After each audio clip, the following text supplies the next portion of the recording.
Hello everyone, welcome back to my channel. My name is Em and I'm a proud unschooling mom and lifelong learner. So I am clearly in my car yet again. I'm the mom of 3 for anyone who's on my channel normally knows that. So this is the sacred space where I get to do all things creative and intentional for my hobbies and my passions. And today I wanted to share with you guys something that happens all the time around here, but I don't always stop to document it. Oh wait, yes I do.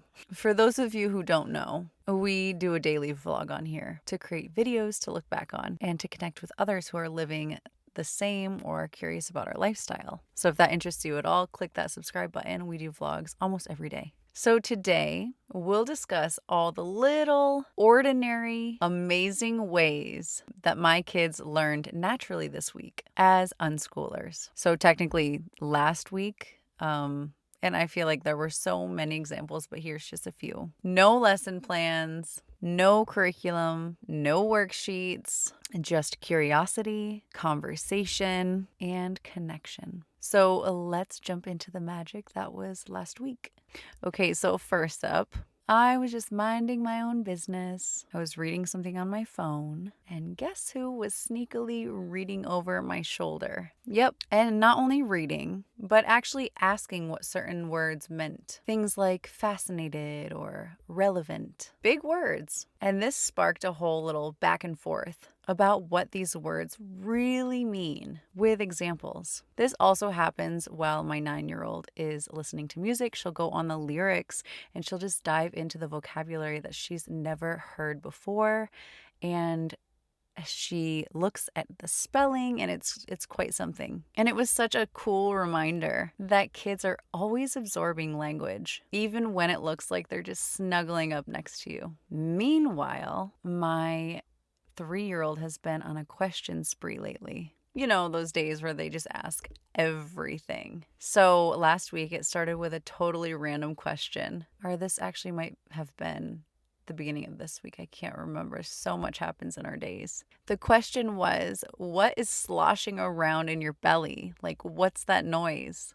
To preface, we were snuggled up on the couch and she was laying on my belly. This led to a cozy, deep dive into what's inside our bodies. We looked up diagrams of the body and the stomach, the intestines. We even dove into educational videos on YouTube, starting with our body's digestion, which led us into questions and research about the circulatory system, and on and on. I swear we spent a whole hour just learning about our insides because of a belly gurgle. Science, anatomy, listening skills, snuggles also. Okay, so later on, we were writing a couple birthday cards for 2 family members and a friend. And of course, the girls wanted to write the whole thing by themselves, which meant spelling questions. Lots of spelling questions. Things like, how do you spell beautiful? How many N's are in funny? Can I write supercalifragilisticexpialidocious? Or is that too long? Just kidding. So, of course, I helped break everything down for them, letter by letter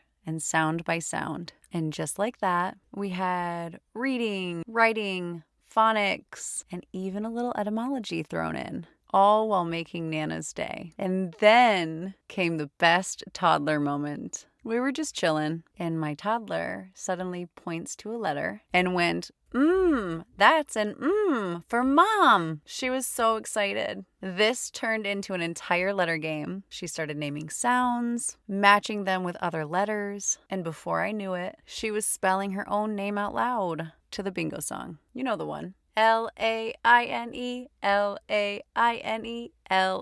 Laine, and that is how you spell Lane.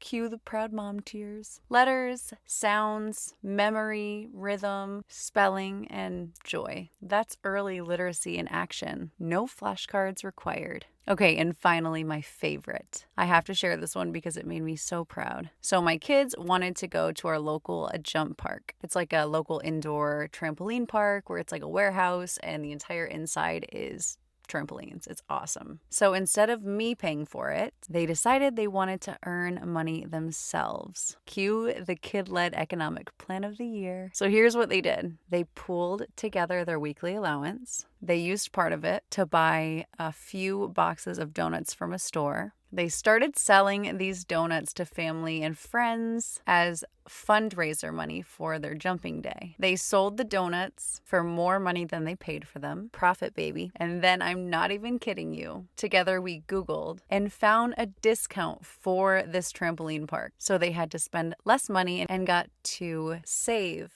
more of their profit. So, and not only did they learn about budgeting, profit margins, unit cost, comparison shopping, the actual value of money, but they also got a huge reward of going to the trampoline park, knowing that they made it happen themselves. They literally jumped for joy, both literally and figuratively. So that's math, entrepreneurship, research, planning, and goal setting, all in one kid-powered adventure. The best part, none of this was planned. No worksheets, no checklists, just normal moments that turned into learning. And honestly, these were just a few things that they learned last week. And this is what unschooling is. This is what unschooling looks like. It's fluid. It's child-led. It's filled with discovery, often least when you expect it. We are allowing our kids to fall in love with discovery and learning for them to become lifelong learners, obsessed with learning. So on a day-to-day basis, those are some examples of how my kids learn: by living, wondering, talking, spelling, singing, and even snuggling. If you liked this peek into our day, hit that like button and subscribe for more real-life unschooling moments, because we do an almost daily vlog for a sneak peek into our lives. And tell me in the comments, what did your kids learn today without even knowing that they were learning? Thank you so much for being here and watching till the end. I'll see you in the next one. Bye.